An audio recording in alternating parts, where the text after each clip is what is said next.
नमस्कार। चलिए दिन की शुरुआत में पहली खबर जानते हैं। उससे पहले मैं आपको ये खबर बता दूं कि कल पश्चिम बंगाल में दूसरे चरण यानी कि आखिरी चरण का विधानसभा चुनाव का मतदान होने जा रहा है। जी हाँ, कल 2026 का आखिरी चरण पश्चिम बंगाल में चुनाव होगा।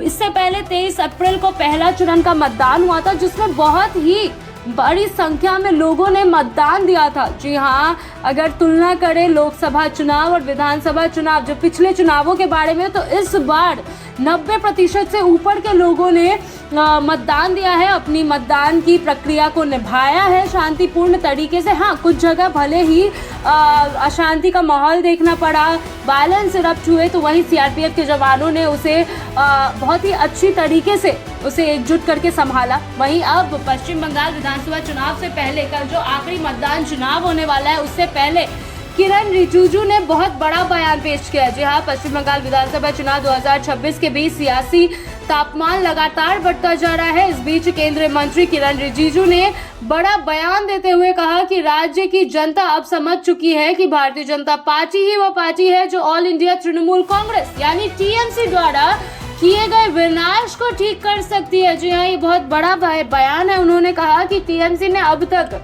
पश्चिम बंगाल में जो विनाश किया है उसको ठीक करने वाला केवल भाजपा है यानी कि भारतीय जनता पार्टी। इनके बीच इस बयान ने चुनावी माहौल को और अधिक गर्म कर दिया है और राजनीतिक बहस तेज हो चुकी है। अब किरण रिजिजू ने अपने बयान में आरोप लगाया कि टीएमसी सरकार के कार्यकाल में पश्चिम बंगाल में कानून व्यवस्था की स्थिति कमजोर हुई है, भ्रष्टाचार बढ़ा है और आम लोगों का भरोसा शासन से उठता जा रहा है। उन्होंने कहा कि राज्य में विकास की गति रुक गई है और औद्योगिक का पलायन भी हो गया है, जिससे रोजगार के अवसर भी असर पड़ रहे हैं। इस पर भी उनके अनुसार बीजेपी ही एकमात्र ऐसी पार्टी है जो पारदर्शी शासन और विकास का मॉडल पेश कर सकती है। रिजिजू ने यह भी कहा कि बंगाल की जनता अब परिवर्तन चाहती है और वह इस बार मतदान के जरिए इसका स्पष्ट संकेत देगी। उन्होंने दावा किया कि गांव से लेकर शहरों तक लोगों में टीएमसी के खिलाफ असंतोष है और जो चुनावी परिणामों में देखने को मिलेगा। उन्होंने कार्यकर्ताओं से अपील की कि वे लोगों तक बीजेपी की नीतियों और उपलब्धियों को पहुंचाएं। वहीं टीएमसी ने इस बयान पर कड़ा पलटवार भी किया है। जी हाँ, हमने देखा है कि जब से इलेक्शन रैलियां शुरू है, बयानबाजी भी तेज हो चुकी है। तो वहीं जी हाँ, बयानबाजी तो तेज हुई, वहीं भी पार्टी ने एक दूसरे के ऊपर आरोप प्रत्यारोप का सिलसिला हमेशा से तेज करके रखा है। तो वहीं इस बार भी टीएमसी ने पलटवार किया है। पार्टी नेताओं ने कहा कि बीजेपी लगातार झूठे आरोप लगाकर जनता को गुमराह करने की कोशिश कर रही है और ममता बनर्जी के नेतृत्व में टीएमसी ने दावा किया कि राज्य में विकास, सामाजिक योजनाओं और बुनियादी ढांचों में उल्लेखनीय प्रगति हुई है, जिससे जनता नजरअंदाज नहीं करेगी। राजनीतिक विश्लेषकों का मानना है कि इस तरह के तीखे बयान चुनावी रणनीति का हिस्सा है, जिसका उद्देश्य मतदाताओं को प्रभावित करना होता है। बंगाल का चुनाव हमेशा से ही उच्च राजनीतिक ध्रुवीकरण के लिए जाना जाता है और इस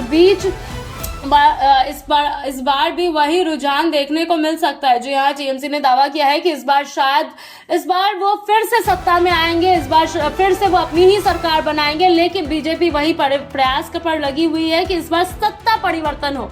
बीजेपी और टीएमसी दोनों ही पार्टियां अपने अपने दावों के जरिए मतदाताओं को आकर्षित करने में जुटी हुई है। तो वहीं चुनाव आयोग की निगरानी में राज्य में मतदान प्रक्रिया जारी है, जहां सुरक्षा के कड़े इंतजाम किए गए हैं। कई संवेदनशील इलाकों में केंद्रीय बलों की तैनाती की गई है ताकि मतदान शांतिपूर्ण तरीके से संपन्न हो सके। शुरुआती रिपोर्ट्स के मुताबिक कई जगहों पर मतदाताओं में उत्साह देखने को मिला है। हालांकि कुछ इलाकों से छिटपुट झड़पों और तकनीकी गड़बड़ियों की खबरें भी सामने आई है। इस चुनाव को न केवल राज्य बल्कि राष्ट्रीय राजनीति के लिए भी अहम माना जा रहा है। बीजेपी जहां बंगाल में अपनी पकड़ मजबूत करने की कोशिश कर रही है, वहीं टीएमसी अपने गंध को बचाने की, जी हाँ, उन्होंने अपने सत्ते को बचाने के लिए पूरी ताकत झकझोर रखी है। आने वाले दिनों में चुनावी रैलियां, आरोप प्रत्यारोप और राजनीतिक कदमों के बीच यह मुकाबला और भी दिलचस्प होने की संभावनाएं हैं। कुल मिलाकर अगर बात करें कि किरण रिजिजू का यह बयान